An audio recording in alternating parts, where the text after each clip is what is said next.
I paced. I walked every secret passage I'd built. My head was full of the dream of a voice to be. I wondered about it. I pondered on it. I could think of nothing else. Had she ever taken care of it? Had anyone ever attempted to instruct it? I could hear evidence of frequent singing, but there was poor technique, insufficient breath support, tension where there should be none. The list of imperfections was daunting. I'm sure my voice had once been the same, but I had quickly mastered it as soon as I learned that it was imperfect. This woman could not be a day under 25, and she had apparently taken no steps to correcting the situation. Of course, I knew how to teach a mature voice. In the pocket of my cloak I carried her first real piece of music. I was not worried by her age. I was worried about the complete lack of development I'd heard in her voice as she sang her little song. How had she come so long with so little technique? Was it laziness? If it were laziness, my project was doomed before it ever began. A lazy woman would never put in the effort needed to bring a voice to full flower. And her voice was no longer young, she would have to work harder and more carefully than a younger student. But her careful attention to the cleaning job belied any possibility of laziness. Suddenly my feet stopped their endless trekking. A burst of adrenaline heated my gut and tingled in my limbs. Was it possible that she did not realize her talent? Could it be that no one had told her of the treasure she possessed? Oh, but that was a rich thought. I was a prospector come upon an uncharted mountain filled with precious gems.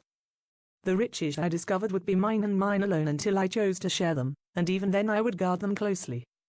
Mid-afternoon passed and I had seen no moment of rest. I was certain she would return. Of course she would return. She was too poor, it would be impossible for her to find another job, she would be put out of her apartment before she could scrape enough together for rent. But the thought would not let loose its hold on the back of my mind. What if she did not return?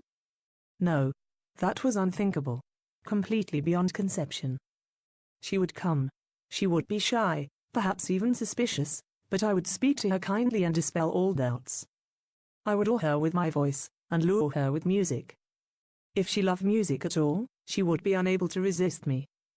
By the time that night's rehearsal had ended and all my glorious musicians and the mediocre vocalists had gone home, I was giddy with lack of sleep and anticipation. Tonight would begin the greatest of my projects. The catwalks vibrated with the energy that crackled around me.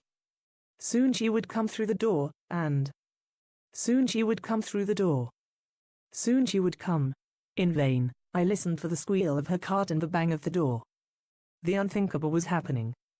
I stormed up and down the catwalks, muttering epithets against all women and their inability to use a clock, but she was not merely late. The moon had set, the stars were fast fading and she had not come. The voice had not been drawn to its master. I was thwarted. I was also furious. I wore myself out cursing Christine, my luck, and the gods for dangling such a gem before my eyes and then snatching it away. It was foolish of me to have been surprised. Some men lead a blessed life. I have always led a cursed one. What folly made me believe I could have this wonderful thing, the honor and the joy of training this voice? Constantly, I was reminded that I was unworthy of the smallest pleasures. My crimes had been too great. The rest of my pathetic life would be spent in penance. Once the heat of anger had passed and the ashes of the fire had cooled, I set out to search the whole of the theater. Maybe she was only avoiding the actual stage area for fear of some imagined monster. I was quite sure no one had told her of the real one. They dared not speak of me for fear their tongues might be found in one portion of the building and the rest in another. It was known to have happened. My search led me through each hallway and in every room. I came at last to the administration offices. Saving them until the last moment was an act of self-preservation. Management were often obliged to stay until the wee hours, working on paperwork, planning promotions and that sort of nonsense. Though the management and I were acquainted, neither of us had any desire to experience the other. I communicated with them through notes, and they communicated with me through obedience. It was my last hope, and my last hope was dashed. The building was empty. In defeated silence, I trudged to the cellar I called home. I sat down at my desk, found a piece of cardstock, and wrote this.